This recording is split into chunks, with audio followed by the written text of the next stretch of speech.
Hello, everyone. Good morning. Ooh, and then there's sound. Hi. Hey, Hawaiian.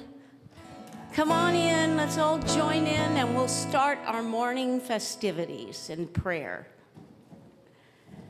It's a lovely day, a wonderful morning. We're going to start with a Bill Withers song called Lovely Day, as it is.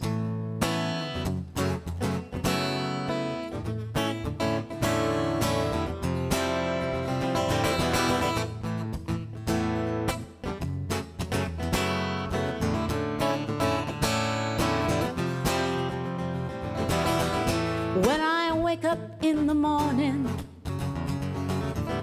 and the sunlight hits my eyes, then something without warning, love, lays heavy on my mind. Then I look at you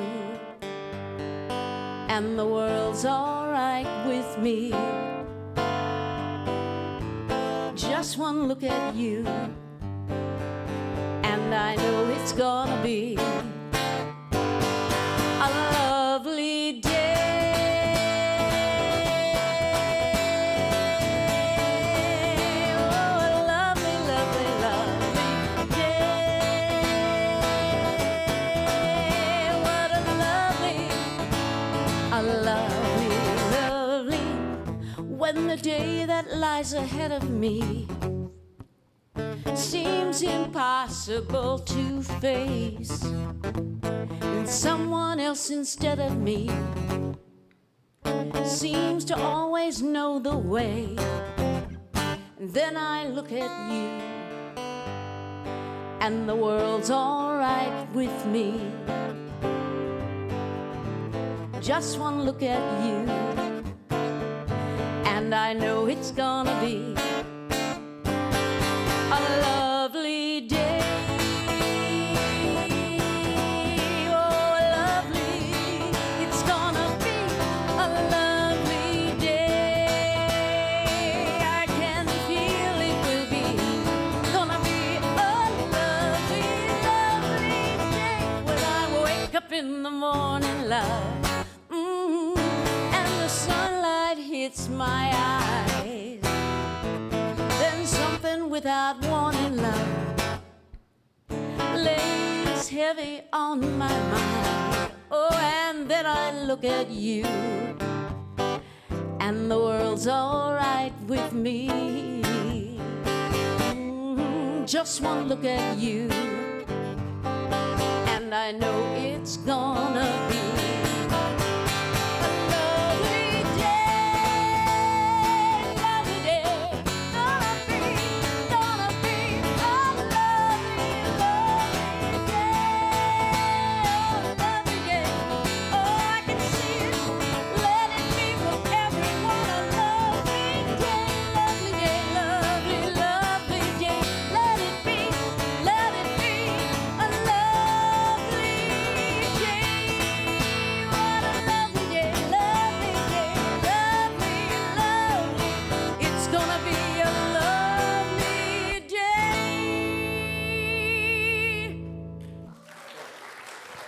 Thank you.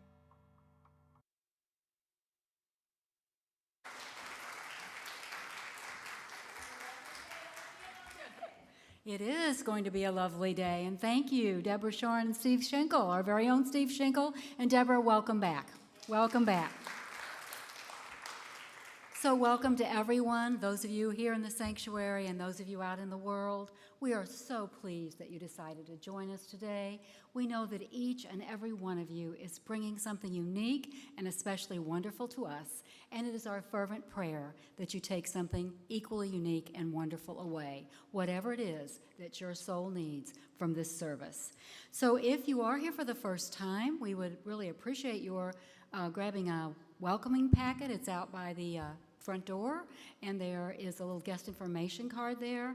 If you would fill it out, we would be delighted to gift you a year's subscription to our Daily Word magazine.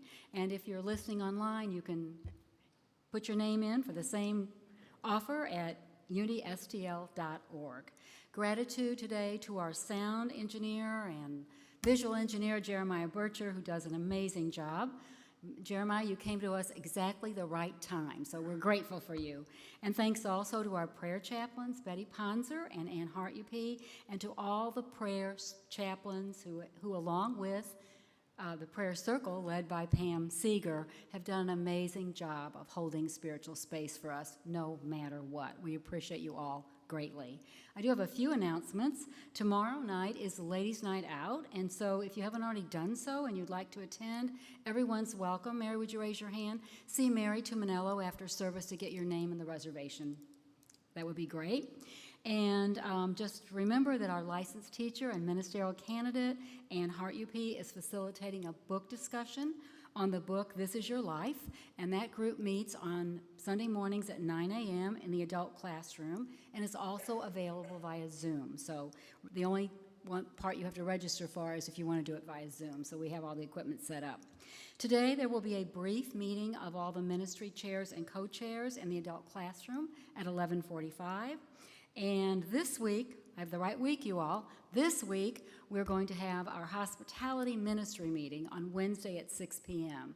This is the group that really plans all of our fun and fundraising activities, and they're a great group, and it's just a lot of fun to be part of them. So come join us if you'd like to, 6 p.m. on Wednesday in the adult classroom.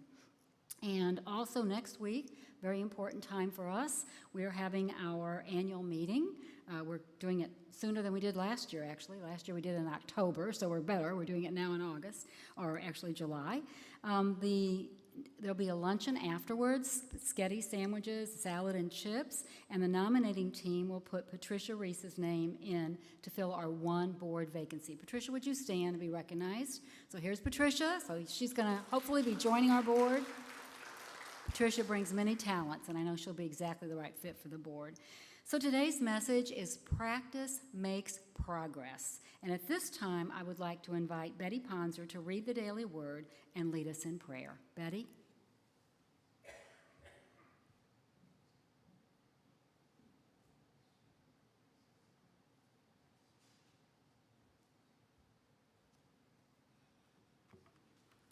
Good morning.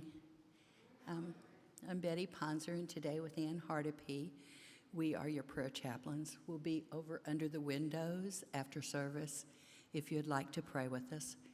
As always, prayers are completely confidential. Just a word of order.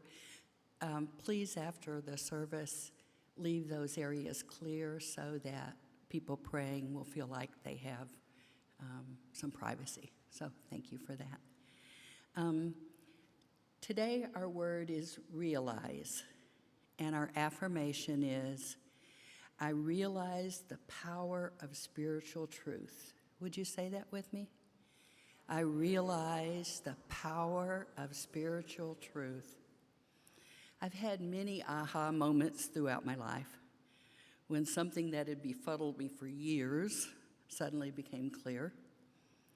It may be something I tried to learn in school, a skill I practiced and tried to master as I grew, or even an idea that challenged my understanding of the world around me. Whenever I realized something new, I could feel my world expanding, opening up before me in fresh and exciting ways, making me eager to discover even more. On my spiritual journey, I feel a similar excitement as I realize I have so much more than a spark of divinity within me. I am fully divine, just as I am fully human. I feel newly alive in this realization and so very grateful for it. And from Genesis chapter 28, verse 16.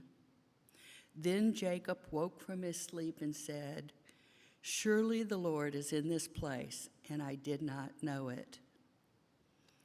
Will you pray with me?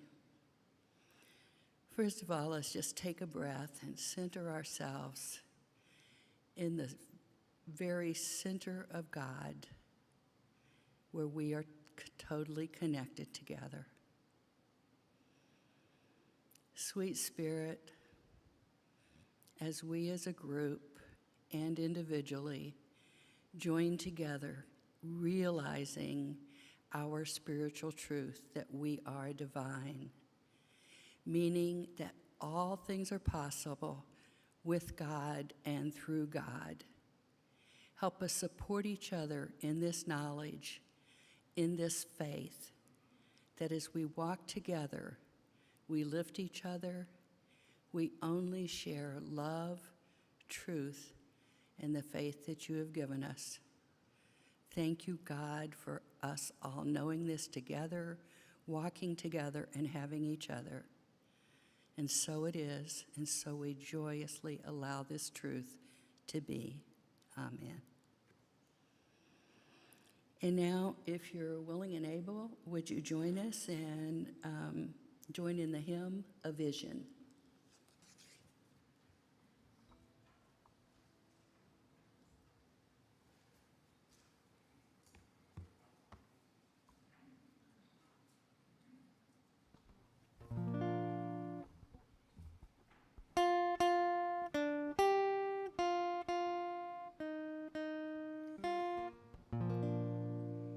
In moments rare there comes to me a vision unexpected.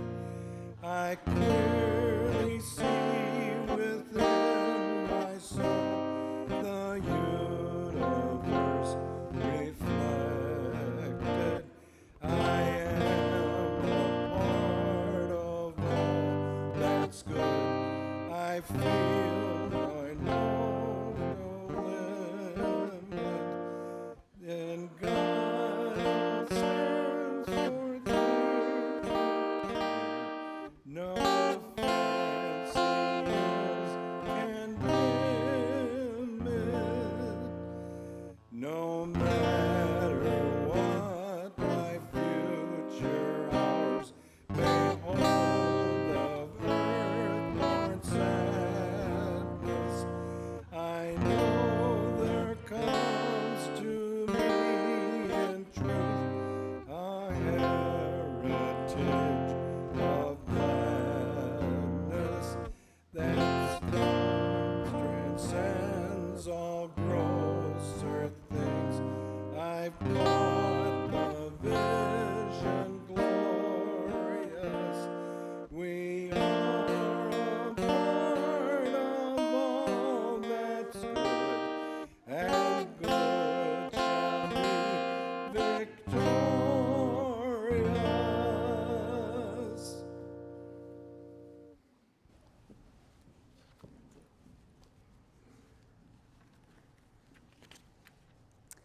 So, today we continue our series on the book, This Life is Yours. We continue our series on the book, This Life is Yours. There we go. Thank you, Jeremiah. Very good. Okay. This Life is Yours. Discover your power, claim your wholeness, and heal your life by Reverend Linda Martellett-Whitsitt and her daughter Alicia Whitsitt. And they say in the book that wholeness is the real absolute you, the you with nothing missing or broken or wrong. And they define healing as those practices that we engage in that reconcile our spiritual and human natures. So the authors tell us that by taking the right, intentional, conscious actions for just a few moments every day, we develop habits that foster our identity of wholeness.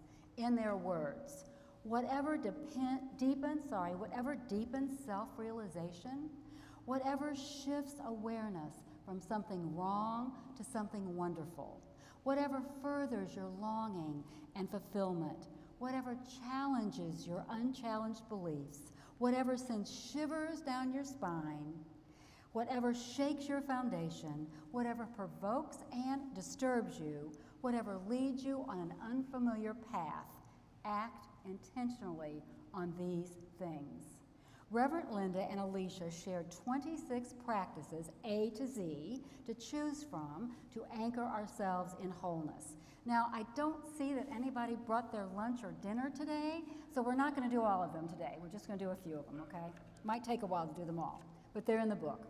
So the Whitsits begin by asking us some compelling questions to consider, and they are, do you think your life is too far off track to believe in your own wholeness?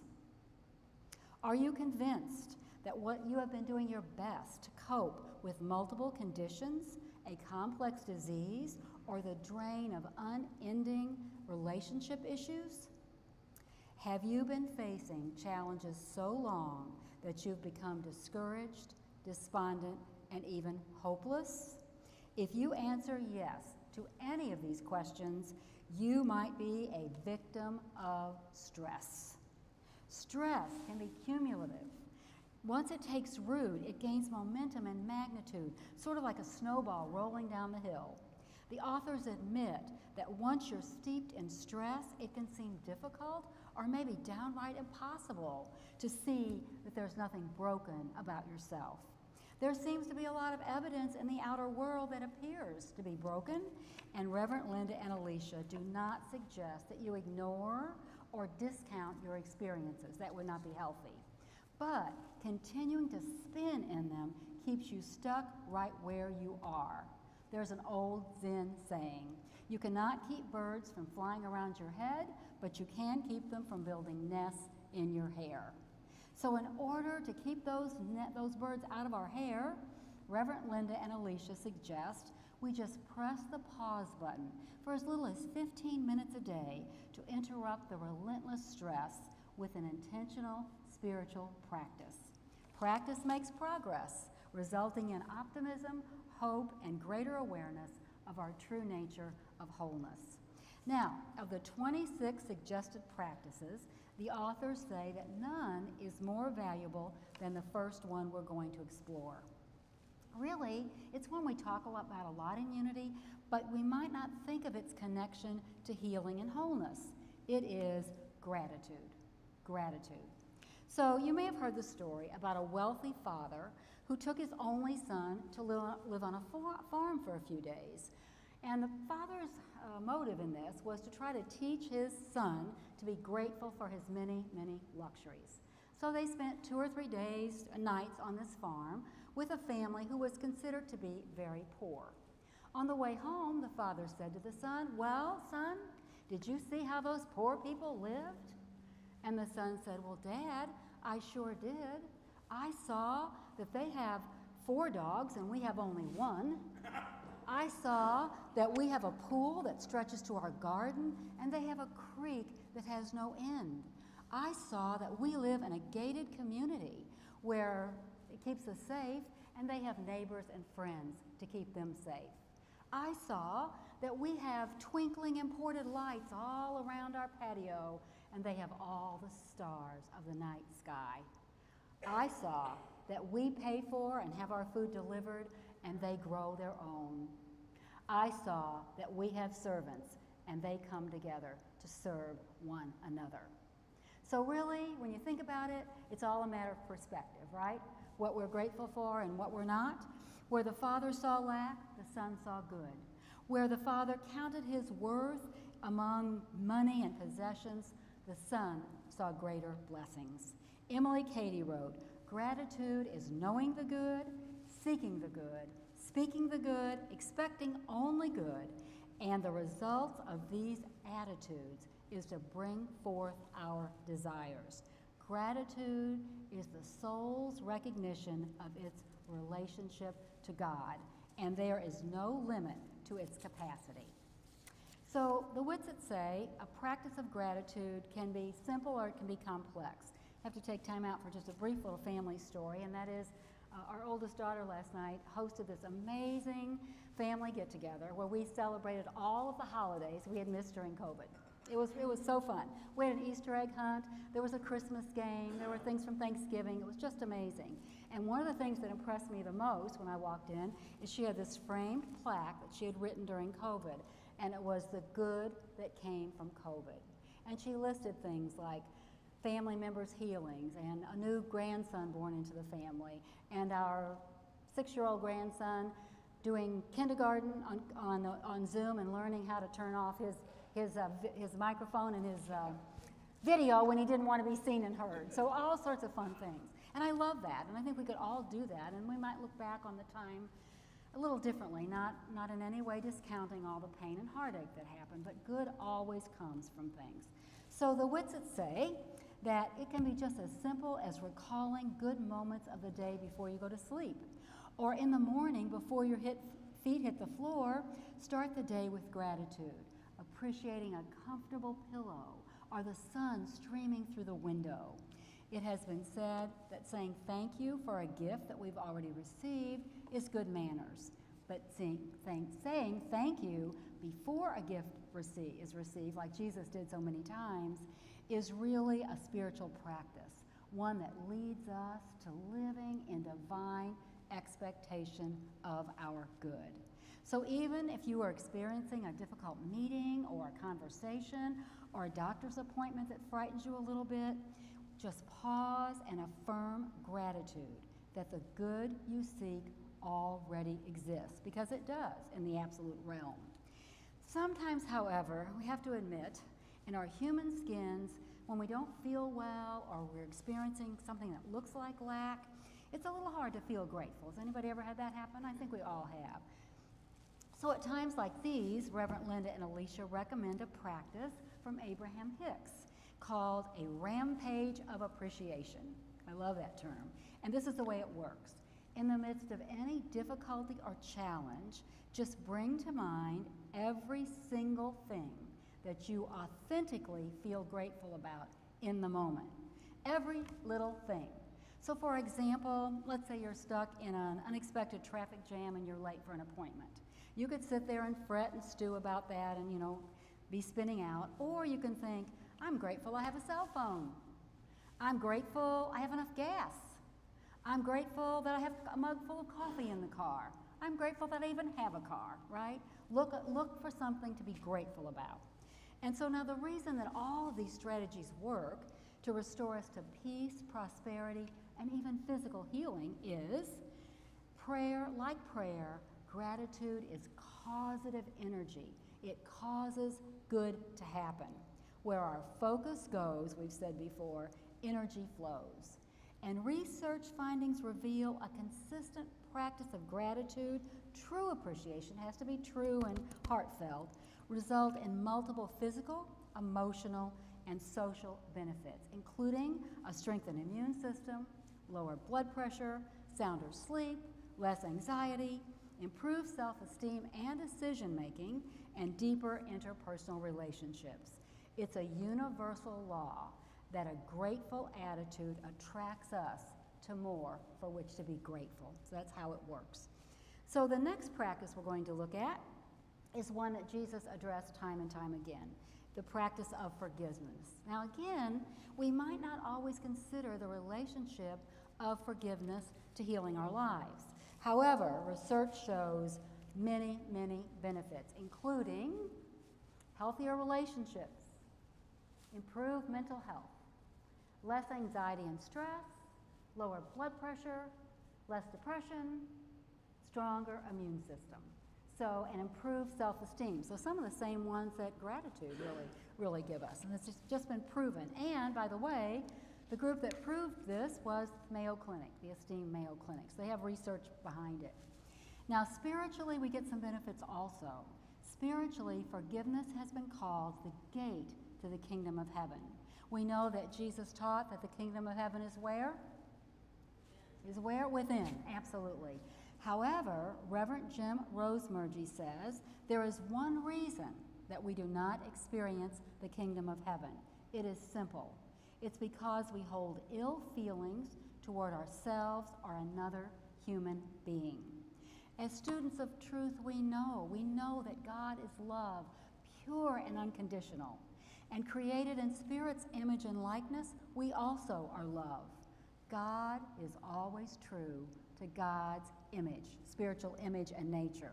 But when we dwell in anger and hatred, we are not being true to ours. We get that discord. Our hearts become hardened, and it's our hardened hearts that lock the gate to the kingdom of heaven, making it impossible for us to feel the love of God and also to express the love that we were designed to be. We have to remember there is nothing outside of us that we need to fulfill us. We are already complete. There is nothing outside of us that can diminish us without our permission. So, if forgiveness improves all these physical, mental, emotional, and spiritual things for us, well-being for us, why is it so difficult for us to practice? How many of you have honestly figured out that it's difficult to practice? Sometimes you think you've forgiven somebody, and then it just keeps rearing its ugly head back and back again. Well, maybe it's because that we feel ourselves that being right is a good reason for holding resentment against another. You know, we're right, we can't give it up. And after all, maybe that driver did cut me off on the highway. My husband did abandon me after years of marriage. Not really, honey.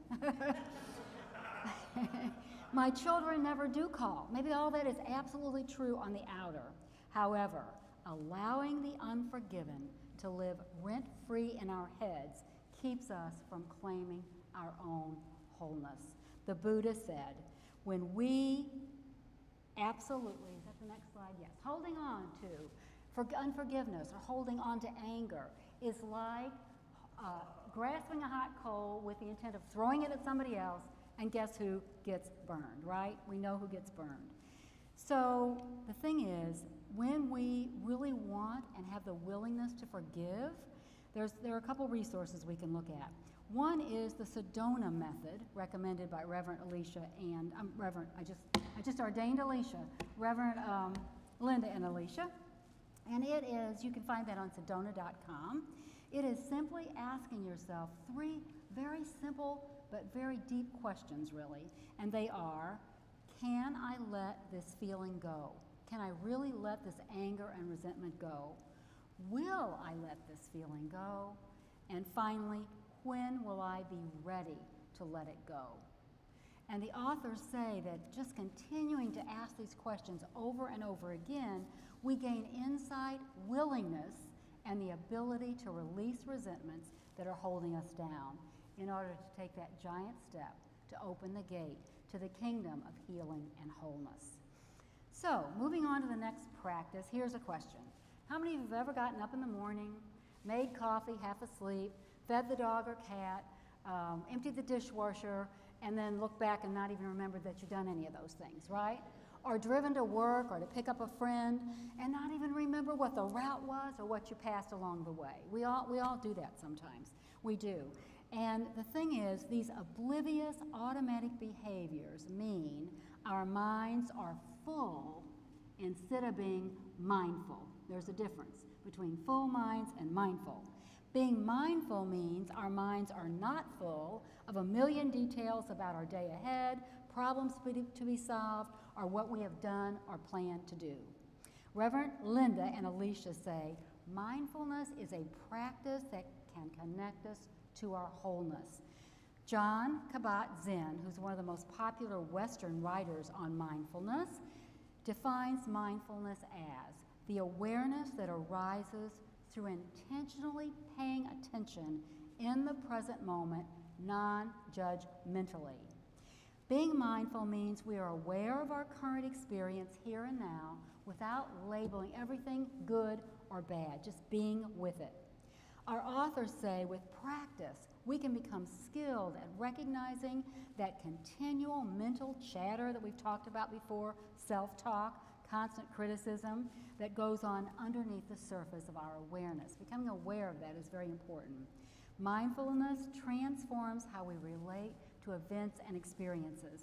We can be calm and centered no matter what is going on around us, and ultimately, this leads us to healthier, happier lives.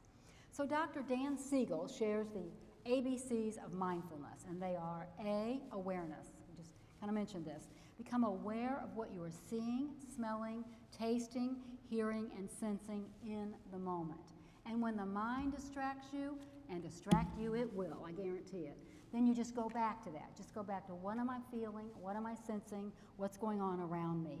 And this leads you really to become more aware of your feelings, physically, mentally, and emotionally. The B is for just being. Just be with the experience. Avoid the human tendency to respond immediately or find reasons for your thoughts and feelings. That's head work. We need to get to our hearts. And thirdly, the C, he's got a little play on words or play on lettering here. The C stands for seeing things as they truly are and responding in less reactive ways, just observing them. Mindfulness can be a type of meditation, and some of you I know have engaged in that type of meditation. But we also can use mindfulness in every aspect of our lives: eating, walking in nature, or just taking a walk, exercising, communicating, and studying. The practice helps us keep calm and centered no matter what. And the last of the practices we're going to discuss today is visioning. I mentioned last week that our Board of Trustees and our mastermind prayer groups had worked to envision our new sanctuary transformation, and we did that time and time again. Visioning is a practice that combines our powers of faith and imagination to create a mental picture of our desires, a picture so clear and strong that it helps the result to manifest. A vision is not vague or just hopeful. It's a clear picture of the results you imagine. John Graham, author of Life on the Edge, writes, vision comes from the future and informs and energizes the present. I love that. It comes from the future and it energizes the present. It is the most powerful tool, he says, that I have witnessed in over 20 years of helping organizations and individuals get the results they want. So the Whitsits have a suggestion for us to implement this process, and it is a 21-day period. Research says it takes 21 days to really change a habit. So they suggest that for 21 days, we devote just 10 to 15 minutes a day to envisioning the life we want. We can write in a journal how we feel about achieving our desires, or if you're not a writer, you can do it visually with a vision board.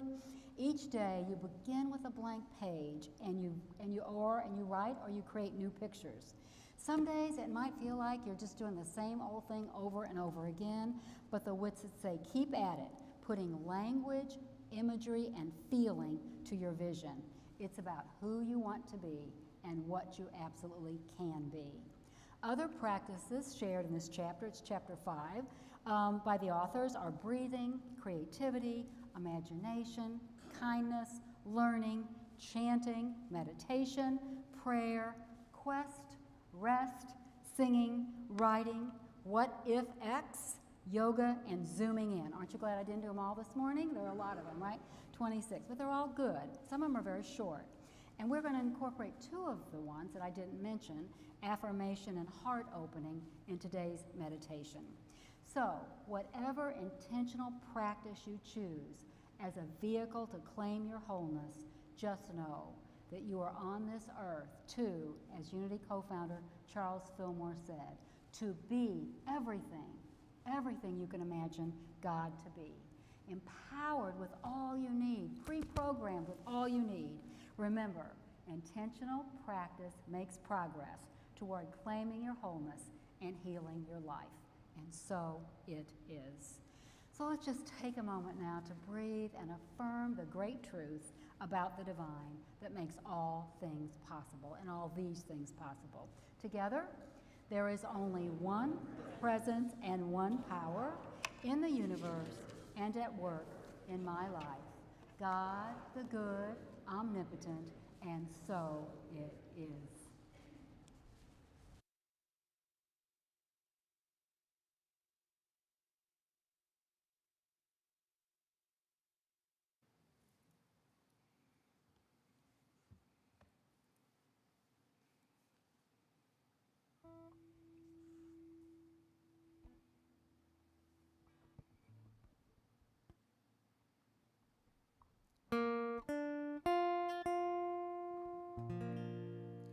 In the silence, there is a sacred place, a secret meeting place. Love is there. In the silence, where every color blends and every rainbow is good is there.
And so now I invite you to close your outer eyes if you have not already done so. Become comfortable in your seat and take that deep, healing breath. Hold the breath for a few seconds and then gently, slowly release. And as you continue breathing in, breathing out, know that every breath is holy, every breath is divine. In this consciousness, just become willing to release any thoughts of yourself as broken or less than, knowing yourself to be wondrously made in the image and likeness of God. Take these release statements into your mind and heart. I refuse to believe in helplessness and weakness. I refuse to be in bondage to a false idea of susceptibility to disease. I release beliefs accumulated through the years that I have allowed to limit my potential health and wholeness. I release anger and resentment toward other people or circumstances. And I say an absolute no to any moment lived within the limits of my perceived incapacities. So having let go of these false ideas, I invite you now to follow your breath as we take that 18-inch journey from your head to your heart, a journey that has been described as the most important journey in the world. You are moving from your head, from your intellect, where you analyze and judge and worry, to that heart space, your Christ center, where you connect to divine power and energy. If it helps, put your hand over your heart, just to feel the divine energy there. You may feel a warmth around the heart area, or you may see a beautiful white light there. Now imagine that your breath originates in your heart, arising there as you inhale and flowing from there as you exhale. Slow your breathing just a little more, and with each breath, become more completely relaxed, breathing deeply and evenly. In the heart, you know your oneness. In the heart, greater truths are revealed. Now, feel your heart open as you bring to mind a moment where you experienced pure love and appreciation. This might be focused on a person or group of people. It might be a time that you felt at one with nature, or it might be a time when you knew or expressed perfect, unconditional love. Recall the details and the emotions.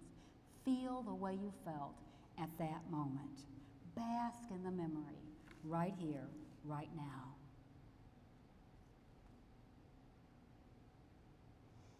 And now, with your heart fully open, take these statements in.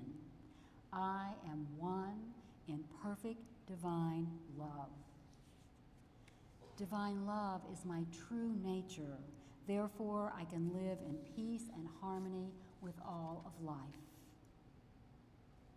I am one with the power of life.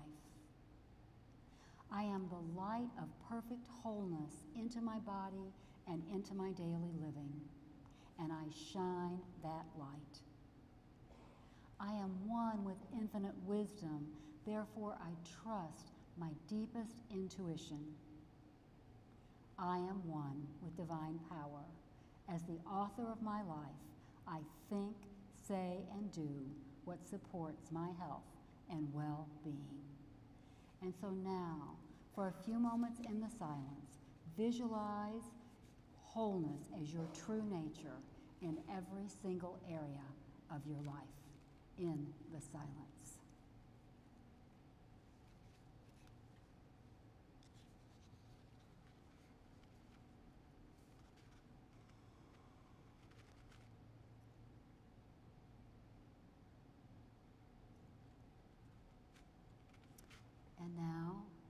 As we come back together as a greater spiritual community, our hearts are full for the truth of our divine nature.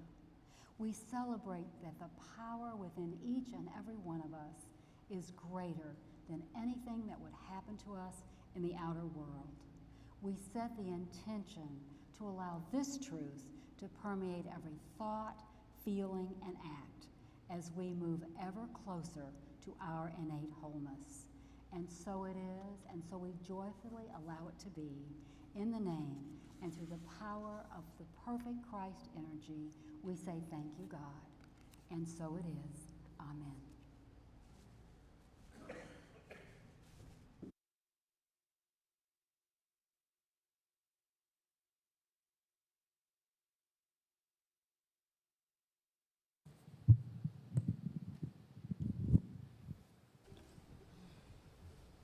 All right. It's a wonderful world.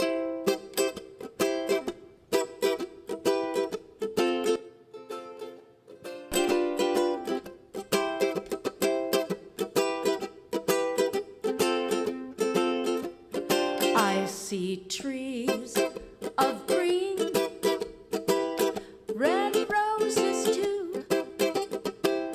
I see them bloom for me and for you, and I think to myself, what a wonderful world. Oh, I see skies of blue, clouds of white, the bright blessed day and the dark sacred night, and I think to myself, what a wonderful world.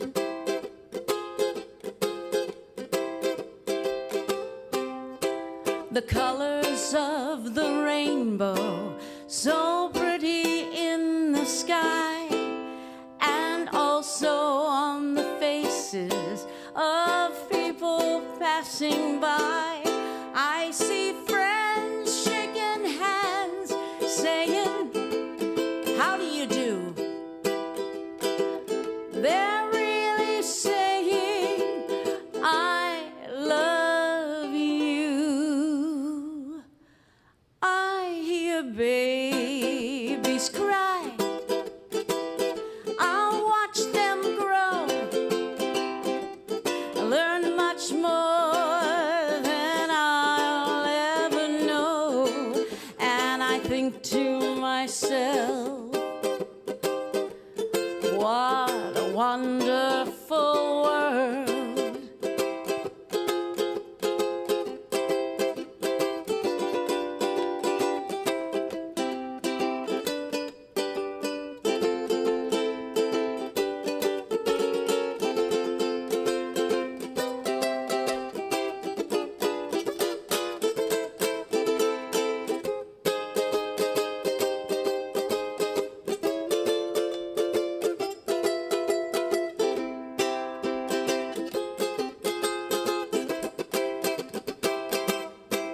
Steve, the colors of the rainbow, so pretty in the sky, and also on the faces of people passing by.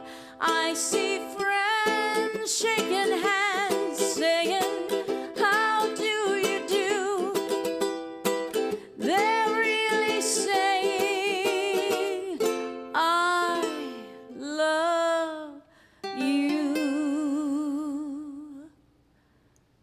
I hear babies cry. I'll watch them grow. They'll learn much more than I'll ever know. And I think to myself, what a wonderful world. What a wonderful world. Oh, I think to myself, what a wonderful world.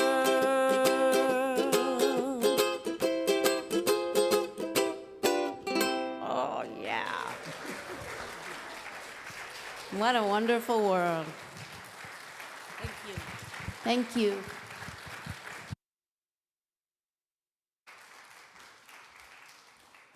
Thank you, Deborah and Steve. That was beautiful and just so appropriate for today's message. And thank you, Chuck Seger, for serving as our song leader. We appreciate you greatly. You did a great job. Thank you.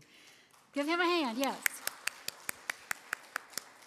So it's that time now when we come to that moment where we just pause, reflect, and give thanks, express gratitude for our many blessings, both as individually and as a spiritual community. We so appreciate your financial support, as well as your good wishes, notes of encouragement, and your prayers. Whether you're a longtime member of First Unity or joining us for the very first time, you are important to our spiritual community.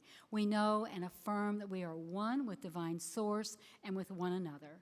So please join me in blessing our many gifts. Together, divine love flowing through me blesses and multiplies all that I have, all that I give, and all that I receive. Thank you, God. And at this time, I'd like to ask you to stand as you are able and willing to sing together, Count Your Blessings.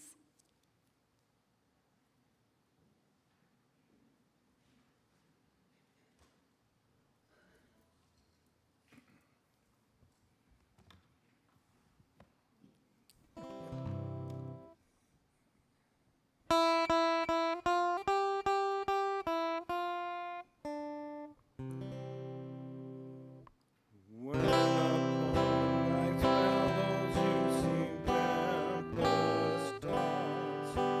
when you feel discouraged, thinking all is lost, count your many blessings, name them one by one, and it will surprise you what the Lord has done.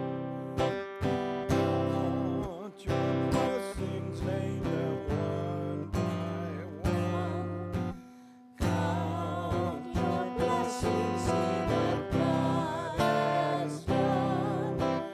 Count your blessings, name them one by one.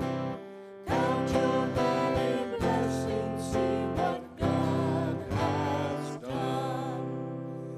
When your life seems empty, it is all untrue.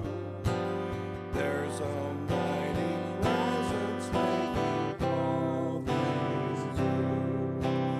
Miracles take place wherever you may be, proving that God's love is with you constantly.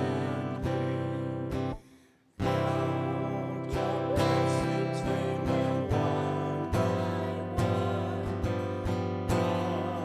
Count your blessings, see what God has done. Count your blessings, name them one by one. Count your many blessings, see what God has done.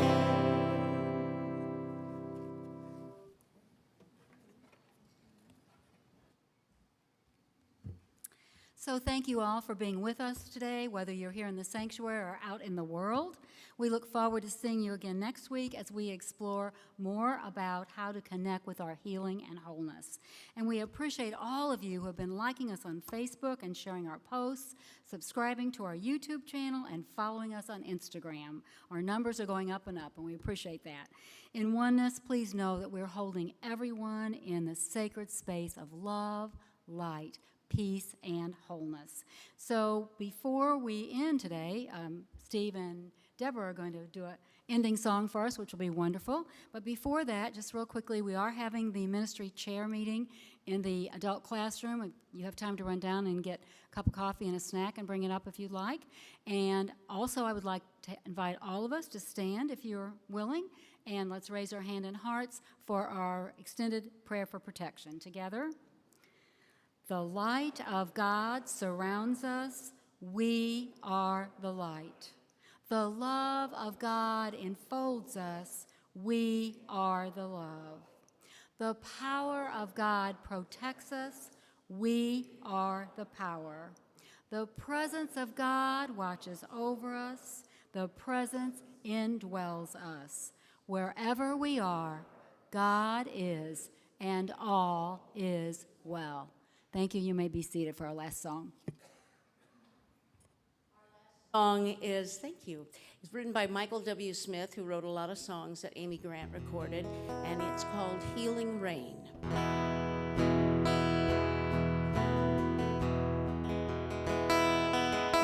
Healing rain is coming down. It's coming nearer to this old town, rich and poor, weak and strong.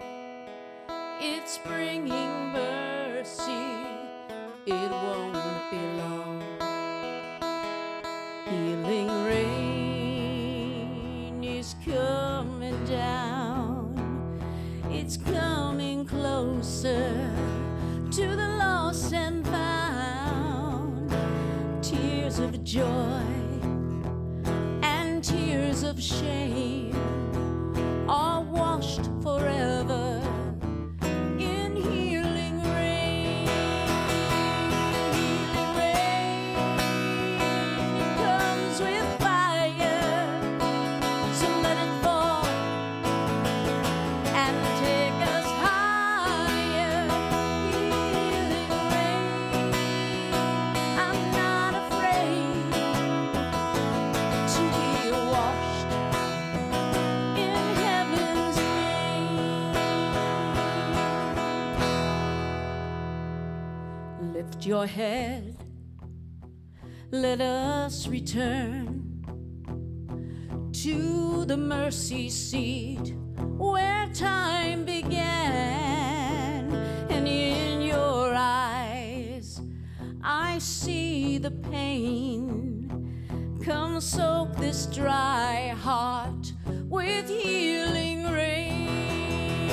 And only you, our God, our Creator, can take a blind man and help him stand. So lift your hands, they can be held by someone greater, the great I am. Healing rain, it comes with fire, so let it fall and lift us higher. Healing rain, I'm not afraid to be washed in heaven's rain, to be washed in heaven's rain.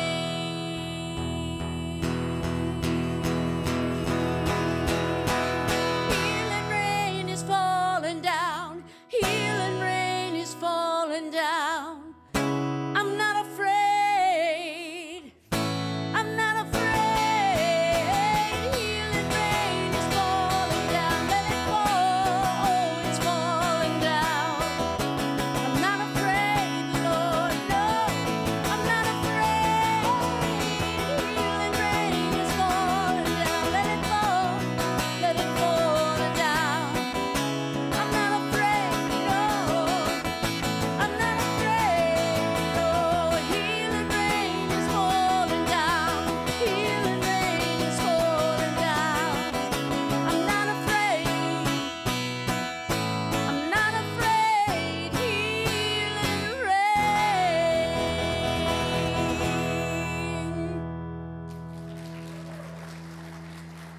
Thank you so much.